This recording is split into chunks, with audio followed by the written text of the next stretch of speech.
Hello everyone, I just wanted to give an extra lesson on 10.7 because there are 3 questions on the test that I didn't cover in the last video. So I wanted to just cover all my bases, just make sure that you aren't blindsided by the problems that you see on the test. So we're going to do like 3 problems that are very similar to 3 that you're going to see on the test that are part of our section 10.7.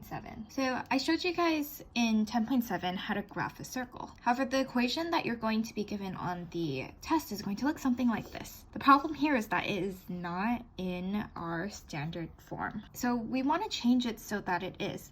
And we're going to do something called completing the square, which is something that we learned how to do last year, first semester. Let me give you a little review. I'm pretty sure once you see it, you'll remember it. So what I'm going to do is you're going to move the number to the right side of the equation. And I want to rearrange things so that the x's are next to each other and the y's are next to each other. So this is what my equation looks like after I move the 16 onto the other side of the equation. And I move the variables around so that the x's are next to each other and the y's are next to each other. Now remember, we're going to take our b term in the middle, and we want to have it. So half of -8 is -4, and then we want to square that number too. So we're going to square the half. So -4 squared is going to be 16. That's the number that you're going to add in the blank space. And when you add something on one side of the equation, you want to add it onto the other side. And then we're going to do the same thing here. We want to take half of this b term, so half of 4 is 2, and then we're going to square this number. 2 times 2 is 4, so we're going to add 4. Since we added 4 on the left-hand side of the equation, we want to add 4 here.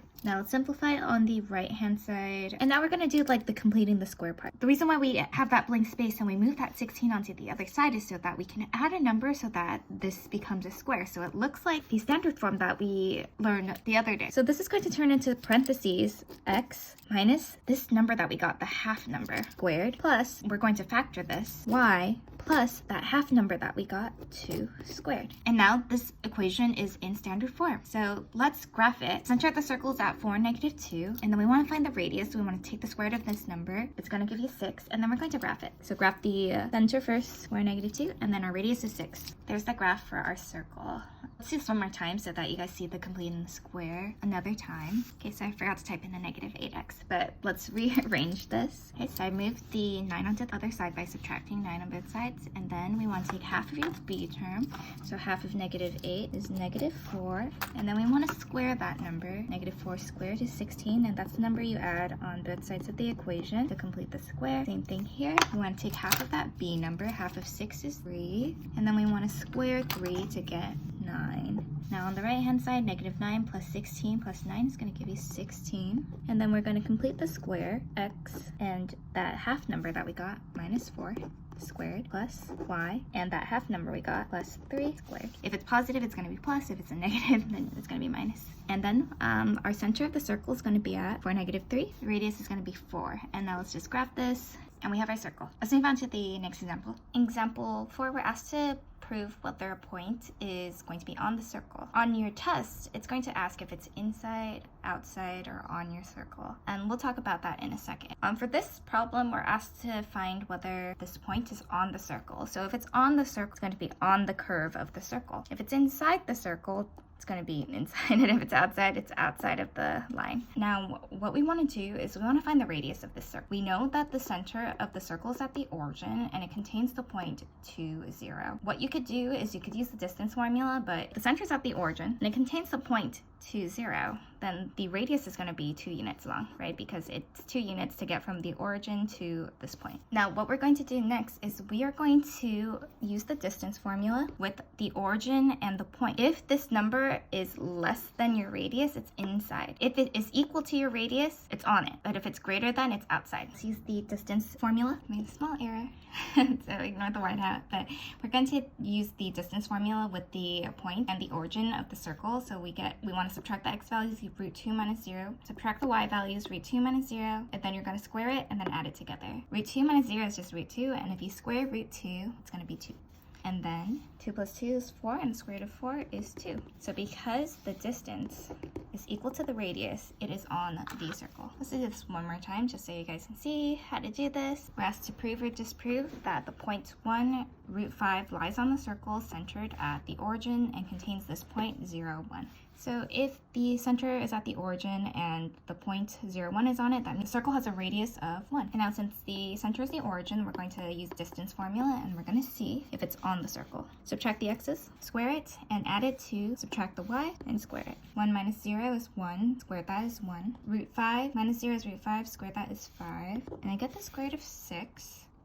Square root of 6 is 2.4. So because this number is greater than the radius, it's going to be outside. We're going to do one last problem set. So you're also going to have another test question that's similar to this one. We're going to be using the graph of the circle to find the epicenter of an earthquake. And the epicenter of the earthquake is the point on Earth's surface directly above the earthquake's origin. A seismograph can be used to determine the distance of the epicenter of an earthquake, and it's needed in 3 different places to locate an earthquake's epicenter. And we're going to use these seismograph readings to find the epicenter. In our first example, we know that the epicenter is 7 miles away from this point A, -2, 2.5, 4 miles away from this point B, 4, 6, and 5 miles away from this point C, 3, -2.5. So the way that we're going to do this problem is that we're going to write 3 equations of circles with a center of the points that are given to you and a radius of the distance. So like this first one, we're going to write a equation of a circle that has this center and this radius. So let's do that. Let's write the equations, and then we're going to put it on Desmos, and then we're going to see where the points intersect. Okay, so for my first equation, I get x plus 2 squared plus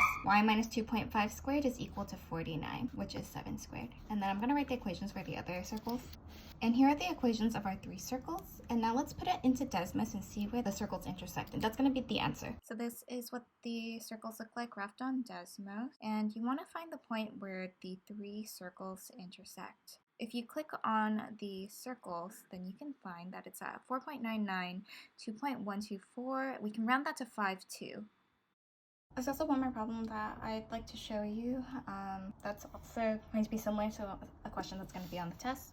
So you're going to be given like this, about like a quarter of a circle. You have this chord right here, and you know that this little length right here is 20, and the chord has a length of 100. And you're asked to find the radius of the circle. When a segment of a circle intersects a chord and it makes a perpendicular, that means that the chord is going to be bisected. So this is going to have a length of 50. And already we kind of have this like right triangle that's forming. So we are going to use Pythagorean Theorem to figure out what our radius is. However, one little thing is that we don't know what this length is. However, from the center of the circle to this length, we know that's going to be r. This part right here is 20. So the part that we care about is going to be r minus 20. Now that you have those lengths, you're going to use Pythagorean Theorem to solve for r. So your a squared plus b squared is going to be equal to r squared. I'm going to FOIL this, square that's going to be equal to r squared. We can simplify the r squared on both sides. And let's simplify right here. Add them together, you get 2900 equal to 0. We'll subtract by 2900 on both sides and then divide by -40. And you get 72.5. I think this is enough so that you guys will do well on our test. Please let me know if you have any questions, and come to office hours if you need help before our test on Friday. I hope you have a wonderful day and take care.